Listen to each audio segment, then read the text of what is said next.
ભાઈ આપણે સૌ જાણીએ છીએ કે આ ગાંધીનું ગુજરાત છે અને ગાંધીના ગુજરાતમાં હંમેશાથી દારૂબંધી રહી છે. ભાઈ આમ તો ગુજરાતમાં દારૂબંધીના મોટા મોટા બણગા ફૂંકવામાં આવે છે, પરંતુ ગુજરાતમાં દારૂની રેલમછેલ પણ જોવા મળતી હોય છે. સૌ જાણે છે કે આપણા રાજ્યમાં દારૂબંધી માત્ર ને માત્ર કાગળ પર જ છે. અહીં ખુલ્લેઆમ બુટલેગરો દારૂનો સપ્લાય અને વેચાણ કરે છે. આપણે ત્યાં નવાઈની બાબત તો એ છે કે ખુદ કોર્પોરેટરના પતિ પણ દારૂનું વેચાણ અને સપ્લાય કરે છે. જી હા, તમે સાચું જ સાંભળ્યું છે, તમે નવાઈ બિલકુલ નહીં પામતા. વાત કરીએ વિસ્તારથી તો જુનાગઢ, અમરેલી અને સૌરાષ્ટ્રભરનો મોસ્ટ વોન્ટેડ બુટલેગર આરોપી ધીરેન કારિયાને અમરેલી એલસીબી પોલીસે આજે ઝડપી લીધો. અહીં નોંધવા જેવી બાબત એ છે કે આ આરોપી કે જે બુટલેગર છે તેનું નામ ધીરેન કારિયા છે અને તે જુનાગઢ વોર્ડ નંબર 3ના ભાજપના જે મહિલા કોર્પોરેટર છે તેનો પતિ છે. આ બુટલેગર માણસો રાખીને અનેક જિલ્લામાં દારૂ સપ્લાય કરતો હતો. અહીં વાળ પોતે જ ચીભડા ગળે તેવી સ્થિતિનું સર્જન થયું છે. મોસ્ટ વોન્ટેડ બુટલેગર ધીરેન અમૃત કારિયાની વાત કરીએ તો તેની સામે ગુજરાત રાજ્યના 11 જિલ્લાના પોલીસ સ્ટેશનમાં કુલ 18 ગુનાઓ નોંધાયા છે. એટલે કે આ ભાઈ તે ફક્ત દારૂનો ધંધો નહીં પણ બીજા અનેક ગુનાઓમાં સંડોવાયેલો છે. અમરેલી, ભાવનગર, જુનાગઢ, દ્વારકા, જામનગર, ગાંધીનગર, પોરબંદર, રાજકોટ, નર્મદા સહિતના વિવિધ જિલ્લાઓમાં તેની સામે વિવિધ ગુનાઓ નોંધાયા છે.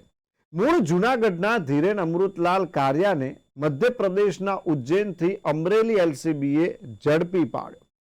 ધીરેન કારિયાનું નામ સૌરાષ્ટ્રના સૌથી મોટા દારૂના સપ્લાયરમાં સામેલ છે. આ પોલીસની મોટી સફળતા જરૂર કહી શકાય, પરંતુ આવા તત્વોને કેમ કાયદાનો ડર નથી? આવા તત્વોના મનમાં કેમ પોલીસનો ડર નથી? આવા અનેક સવાલો લોકોના મનમાં ઊભા થતા હોય છે. અને અંતમાં અમરેલી એસપી હિમકરસિંહ અને તેમના સ્ટાફના તમામ પોલીસ કર્મચારીઓ, અધિકારીઓને આ રીઢા બુટલેગરને પકડવા બદલ અભિનંદન પણ પાઠવ્યા છે. અમરેલી જિલ્લા એલસીબીને ગુજરાત રાજ્યના એક કુખ્યાત બુટલેગર ધીરેન અમૃતલાલ કારિયાને પકડવામાં સફળતા મળી છે. આ જે બુટલેગર છે એ 11 જિલ્લાઓના 18 જેટલા ગુનાઓમાં વોન્ટેડ છે. અમરેલીમાં 1 ગુનામાં વોન્ટેડ છે, ભાવનગરમાં 1 ગુનામાં, જૂનાગઢ અને દ્વારકામાં 4 ગુનાઓમાં આ આરોપી વોન્ટેડ છે.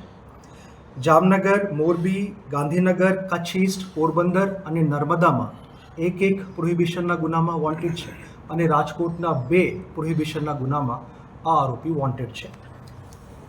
મધ્યપ્રદેશમાં ઉજ્જૈન પાસેથી આ વ્યક્તિને એના ડ્રાઈવર સાથે એલસીબી ટીમે પકડ્યા છે.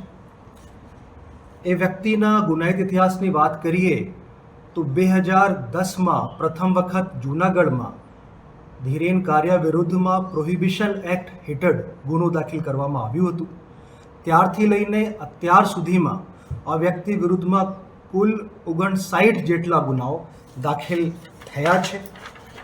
આ 59 જેટલા ગુનાઓમાં 55 પ્રોહિબિશન એક્ટ હેઠળ ગુનાઓ દાખલ થયા છે.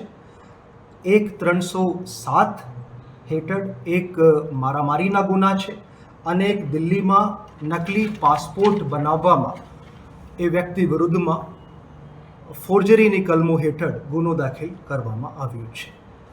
આ જે આરોપી છે એને પકડવામાં એલસીબી ટીમના અમારા PI M Patel, ASI Mahesh Sarvaiya, head constable Ajaybhai Solanki, Tusharbhai Panchadi, Udaybhai Meniya, Ketanbhai Garaniya, Hareshbhai Kumardas આ ટીમ દ્વારા આરોપીની ધરપકડ કરવામાં આવી છે. વાત અહીંયા આ જ આવે છે કે વાળ પોતે ચીભડા ગળે તો શું થાય? કોર્પોરેટર કે જે જનપ્રતિનિધિ છે, જેણે જનતાની સમસ્યાઓને ઘટાડવાની હોય, તેના પતિ પોતે જ દારૂનો ધંધો કરે છે અને સમાજમાં બદીઓ ફેલાવે છે. તો હાલ બસ આટલું જ. ફરી મળીશું. નમસ્કાર.